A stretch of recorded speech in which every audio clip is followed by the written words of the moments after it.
Welcome to the Cory Lee Fitness and Leadership Podcast. Our goal here is to help encourage you and motivate you to get moving and to stay moving. And today I've got a very special guest, one of my friends, Mark Simpson. And as you can see, Mark is the owner and I guess CEO of Legacy Construction here in Tupelo. He's a custom home builder, but you also do some residential and some remodel stuff because you did the build out for our physical therapy clinic and some remodel stuff for us. But Mark was selected as the 2017 St. Jude Dream Home builder. But what was cool about that was that you also won the best first year home builder award for them. That's right. So, and that's a nationwide thing. That's not just Tupelo. Yeah, out of 12 or 13 builders, I think I got it. So that's pretty exciting. Yeah. So it's pretty good that you're the best in Tupelo too, right? I'll let you judge that. I think so. Yeah. But there's only one St. Jude in Tupelo, right? That's right. So that makes you the best. We're breaking ground on 2018 one next week. So yeah, very nice. We got that one coming through. So very nice. Yeah, that's exciting stuff. So, but Mark was also selected as a top 40 under 40 in the Tupelo area, Northeast Mississippi area. So that's another great thing about Mark. And he's just a good guy, and I'm proud and glad that you decided to join me today. So I appreciate you coming on, no problem, Mark. Cory. No problem, man. Glad I could. Yes, sir. Well, Mark. So a few years back, you were working. You had a good job working in Memphis, right?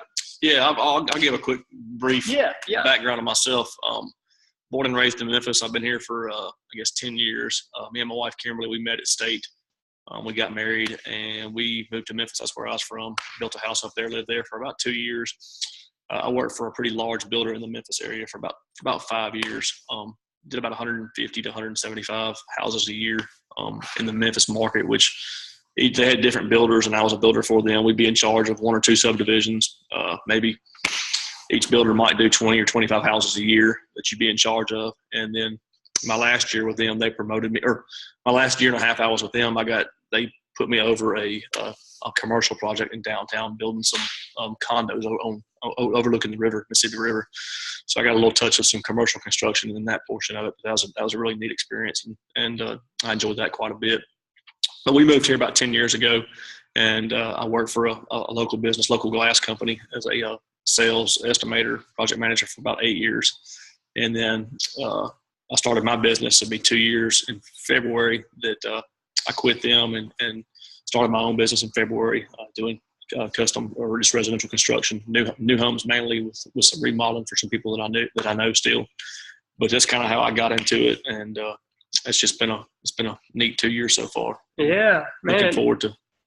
Looking forward to what's in store. Yeah, it's pretty awesome. In 2 years, I mean, they don't just allow anybody to do the St. Jude Dream Home, and they don't just give anybody the top 40 under 40. So in a short period of time, you've been able to do that. But I guess what I'm curious about is you had a good job, right? You had that safety net working for somebody, but you decided 2 years ago to go out on your own. What were some of the things that led up to that, or some of the factors that kind of influenced that decision? Well, when I moved here, I guess almost 8 years ago when I quit, I always knew leaving Memphis, hey, I want to start my own business. I love doing the housing thing in Memphis. It was something I just had a passion for. I mean, it was just something I really enjoyed, to be able to be a part of somebody's biggest investment, I guess, financial investment. Yeah.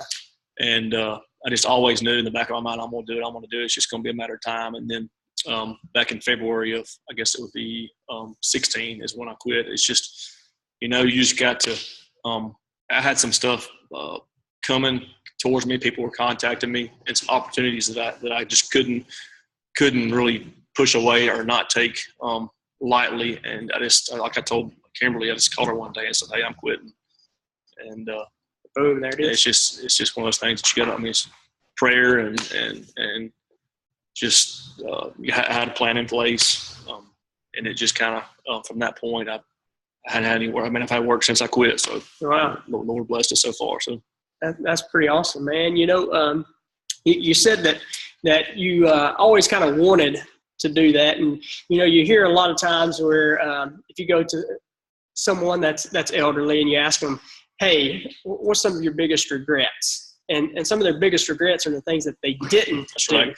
Like I told somebody here within the past few weeks, I said, man, I just wish I could have done this 10 years ago when I moved here instead of waiting 8 years to do something, because who knows what I would be or where I'd be at if I would have. I mean, it's just one of those things that you can't live with your life. You can't live with regrets and wish coulda, woulda, shoulda. So there you go, coulda, woulda, shoulda. So that person that may be listening, that they're tinkering with the idea, or they maybe I kind of want to, but I'm not sure. What kind of words of encouragement or maybe some advice would you give them to say this is what you may need to look out for, or this is you may want to go for it? That's right. I mean, obviously, prayer is one of the biggest things that you can do. Pray about it, and just kind of get your plan in place, and get to write it on paper, and kind of plan it out what you want to do. And I mean, it's one of those things you just gotta jump and dig into it and get after it. I mean, you just gotta. I mean, it's stressful at times, but you just. I mean, that's, as you know, being a business owner as well. It's stressful, but the reward of being able to help people and do stuff that you love is definitely worth the reward. So exactly, and the kind of way that you would like that's right to do it there. So kind of sound like have a plan in place. Obviously, pray about it, and then go from there. We all have those the talking in our head. You can't do that. Yeah. You've never done that. You don't know anything about that. But that's right. Really, just having that plan in place. Yeah, as long as you believe in yourself and you know you can do it. I mean, you just gotta trust in yourself and trust that you can do it, and go with it from there. And roll with it. And roll with it. So you've, in a short period of time, I know you're humble and you wouldn't say it, but you've had some pretty good success in the 2 years right there, right? So for you, what are some disciplines or actions that have really helped you the most in getting to the point where you are now? I mean, I guess it's a persistent thing for me. You just I try to do, like, whenever I get some houses going on, I try to stay on my route, and do the same thing over and over on my route that I do, so I can check all my job sites and make sure everything's getting done that needs to be done. So I try to stay on schedule and on a specific route and be persistent and try to stick to that. And obviously, stuff's going to pop up and you're going to get pulled here, pulled there. But if you stay on a route and stay focused on what you're doing, then it's kind of one of those things that I kind of lean towards. Yeah.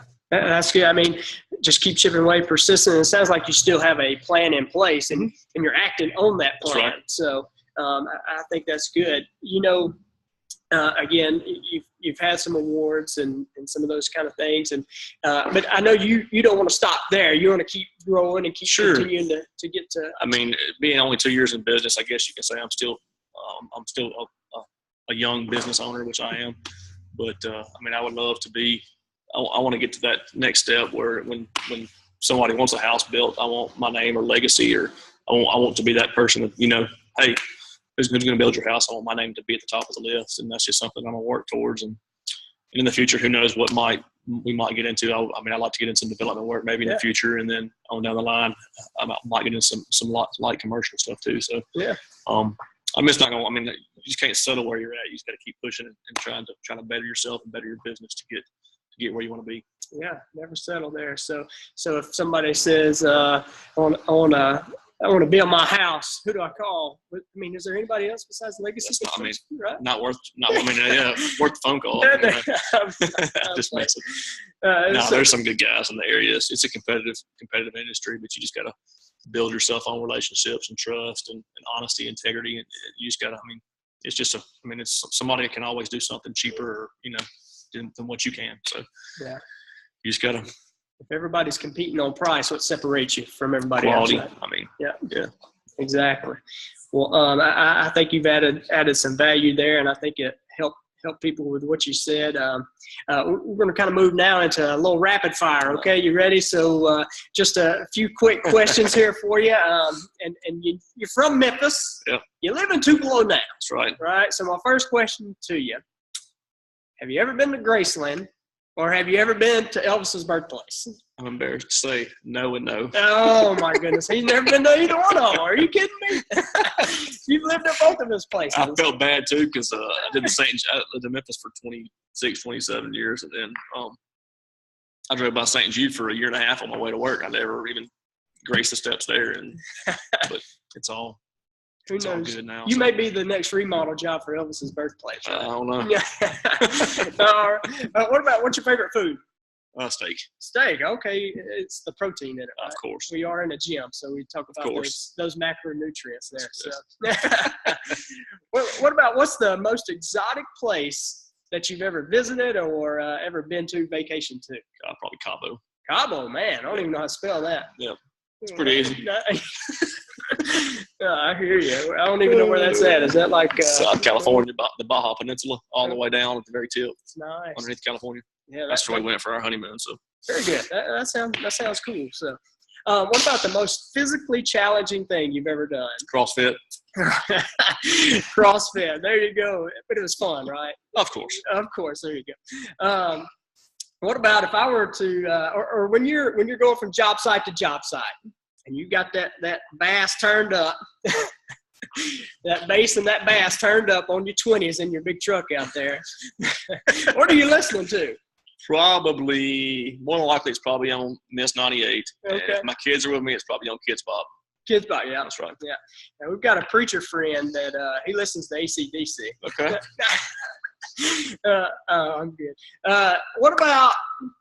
What is something that you've always wanted to do, or a place that you want to go, maybe something that's on your bucket list? I don't know. I guess I got a couple. I like to go to, I'm a big SEC football fan, so eventually I want to make it to all the SEC venues. And then as a vacation destination, I want to go to Australia. Oh, yeah. I've always been. That'd be Let's do it. Hey, I'm ready. Let's go. I'm good. That would be fun. So, yeah. One last question for you. Okay. Last question I have for you. What's the best piece of advice you've ever been given? Just treat people like you want to be treated. Yeah. I mean, just and build a house just like I would want somebody to build my house. I mean, I try to treat every house just like it was my own. And so that's kind of just treat everybody like you would want to be treated. So building a house as it would be for you and Kimberly. I mean, I build every house just like it was mine. So that's good, man. I appreciate you coming on, Mark, man. Great guy, does a great job. So if somebody does have a house that they want to build or something like that, how can they reach out to you and find you? Facebook's got Legacy Construction on it. And my phone number is 662-871-9424. Okay. Any email or anything? Mark at legacyconstructionms.com. Okay. Well, Mark, man, I appreciate you taking the time. It was great. I know you added some value today, and I hope so. Yeah, you did, man. You did. Thanks for listening to the Cory Lee Fitness and Leadership Podcast. Again, goal is to help you get moving and stay moving, and I hope today has encouraged you and motivated you to do so. So thank you, and I hope you guys have a great day, and God bless.